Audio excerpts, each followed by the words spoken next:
There is more coming on the Epstein files. Listen, I know this is a hot potato for folks. I totally understand. My comments were clear. I'm not paid for my opinions anymore. I work for the taxpayer now. I'm paid on evidence. That's it. The evidence we have in our files clearly indicates that it was, in fact, a suicide. We do have video. It's not the greatest video in the world. I don't want to set expectations on fire. However, the video does show in that specific block that he goes in, made a phone call. You'll see 12 hours of guards going to basically check on him, come back. You'll see no one really comes out in that bay, in that area, than him. There's no one in there. When you combine that with the other evidence we will be releasing in the coming weeks, we're still finalizing some of the products. I think it's pretty clear. However, as I've clearly indicated in some of my tweets on my official account, you know, listen, investigations, if new information surfaces in the future on any of these cases, we're always open. I'm just telling you, there's nothing there in the file at all that indicates anything other than, in fact, a suicide. In the early days of June, while America was tearing itself apart over economic debates, election pressure, and 100 political skirmishes, no one expected that a single social media post could shake the White House to its core. But that is exactly what happened. And the man who lit the fuse was none other than Elon Musk, the richest person in the world, the owner of Platform X, and once a powerful ally of President Donald Trump. Everything exploded with one sentence. Trump is in the Epstein files. That's why they aren't being released. No evidence, no clarification. Yet it was enough to ignite a political firestorm. Trump versus Musk, a public confrontation whose shockwaves still echo across Washington. So what exactly triggered this feud? Why did the Epstein files suddenly become the center of attention? And why does the name Jeffrey Epstein, dead for years, continue to haunt the most powerful men in America? Today, let us take you through this story, a story of strategy, betrayal, secrets, and an accusation that may alter the balance of power in the United States. For years, Donald Trump and Elon Musk were seen as aligned. One held the most powerful political office on Earth. The other controlled technology, space, media, and vast pools of money. They formed an unusual alliance, a convergence of influence that few nations could afford to ignore. But cracks began to appear, and the first fracture came from something seemingly mundane: the U.S. national debt. Trump unveiled a massive economic proposal, the Big Beautiful Bill, over 1,000 pages long. One provision outraged Musk, raising the federal debt ceiling by $4 trillion, bringing total debt to $40 trillion. Musk, long a critic of government overspending, immediately opposed it. He argued that America needed fiscal responsibility, not more borrowing, discipline, not trillions thrown into the void. Trump was displeased, and as usual, he struck back online. In a Truth Social post, he claimed Musk had gone crazy because the administration was ending electric vehicle subsidies, something deeply tied to Tesla's business model. A bunch of EVs nobody wants, Trump added mockingly. Hours later, a full war erupted. Musk fired back.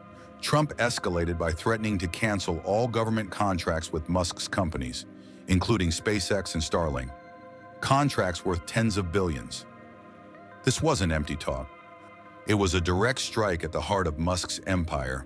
And then, 21 minutes after Trump's threat, Musk launched a bomb of his own, a single sentence that sent shock waves through Washington. Trump is in the Epstein files. That's why they aren't being released. Nothing further. Nothing explained. But everything changed. Before we understand the power of that accusation, we need to understand what the Epstein files actually are. The Epstein files are not a single document. They are a vast archive, tens of thousands of pages of FBI material court filings from the Epstein and Ghislaine Maxwell cases, private jet flight logs, emails, notes, contact books, photos and videos from Epstein's properties, depositions and victim testimony, evidence from his homes, private island, aircraft, and ranch. Some of these documents have been released, but a significant portion remains sealed, fueling countless theories that the FBI, the Department of Justice, or powerful individuals are hiding the names of high-level figures associated with Epstein's trafficking ring. Could there be a list of those who visited Little St. James, The pedophile island? Could there be videos used for blackmail? Could there be testimony implicating politicians, billionaires, celebrities, academics, or royalty? No one knows. And it is precisely this uncertainty that makes the Epstein files such a dangerous political landmine. So what exactly was the relationship between Trump and Epstein? First, let's establish the facts. Trump and Epstein were once friends. For nearly 2 decades, they attended the same elite parties, appeared in photos together, and mingled at Mar-a-Lago and New York social circles. Multiple images show the two interacting in the 1990s. According to documents revealed during the Maxwell trial, Trump flew on Epstein's private jet several times, mostly between Florida and New York. None of these flights were recorded as trips to Epstein's island. In 2002, Trump famously said of Epstein, "I've known Jeff for 15 years. He's a lot of fun. They say he likes beautiful women as much as I do, and many of them are on the younger side." A casual remark, perhaps, but the younger side part would later become one of the most uncomfortable quotes in American politics. By 2004, however, the friendship ended. Sources say Trump banned Epstein from Mar-a-Lago for allegedly soliciting a young staff member there. Importantly, there is no evidence Trump committed any crimes involving Epstein. No victim has accused him. No indictment mentions him. Yet in political warfare, the truth is often less important than public perception. And Musk understands that better than anyone. The timing of Musk's accusation was especially explosive because the Trump administration has been facing pressure to release more of the Epstein files. In recent months, the White House released Phase 1 of the files, but thousands of documents remain sealed. DOJ says they must protect victims in ongoing investigations. The FBI claims it is still reviewing tens of thousands of pages. Musk offered a different explanation. Trump doesn't want the files released because his name is in them. That claim triggered victims' rights groups demanding transparency, opposition politicians calling for independent investigation, media outlets launching new inquiries, public pressure rising on the White House. Trump suddenly found himself in a lose-lose situation. If he doesn't release the files, it looks suspicious. If he does, the consequences could be politically catastrophic. To understand why Musk's allegation is so potent, we must remember that Epstein was no ordinary criminal. He was a nexus of finance, sex, politics, and secrets. A man with connections to Bill Clinton, Prince Andrew, tech billionaires, top scientists, and countless unnamed figures. He was accused of loaning underage girls to powerful people and recording everything for leverage. Ghislaine Maxwell is now serving 20 years for helping run the operation. Victims like Virginia Giuffre have accused high-ranking figures of abuse, tearing open scandals at the highest levels. So when Elon Musk, with his enormous reach and potential access to private intelligence, says Trump's name is in the files, it is not taken lightly. Not because he's proven right, but because he might be right. And in politics, suspicion alone can be fatal. Why would Musk make such a claim? There are 3 possibilities. First, Musk knows something. Given his proximity to power and connections in intelligence, tech, and billionaire circles, this is not impossible. Second, it's a strategic counterattack. After Trump threatened to cripple his companies, Musk hit back in the most devastating way possible, by invoking Epstein. Third, Musk is making a calculated move, forcing Trump into a transparency trap. If Trump refuses to release the files, he appears guilty. If he releases them, he could damage allies or himself. In every scenario, Trump loses ground.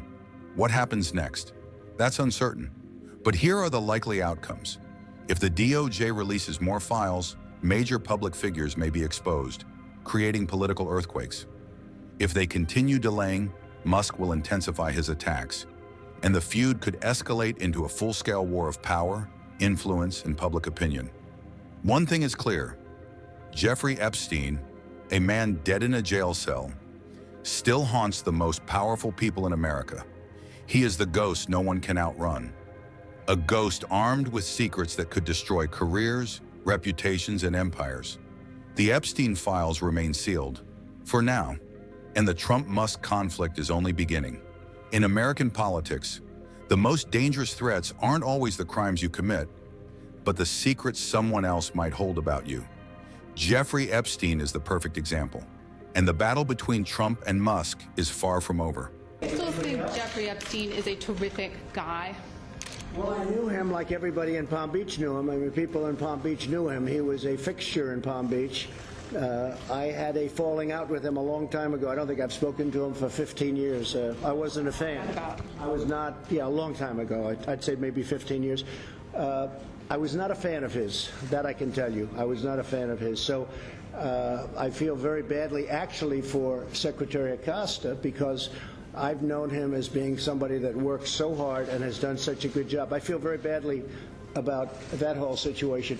But we're going to be looking at that and looking at it very closely. We're also going to be signing a big contract in a little while, so we're going to see you in a little while in a different room in a different part of the White House where we're going to be signing up a big deal with Boeing.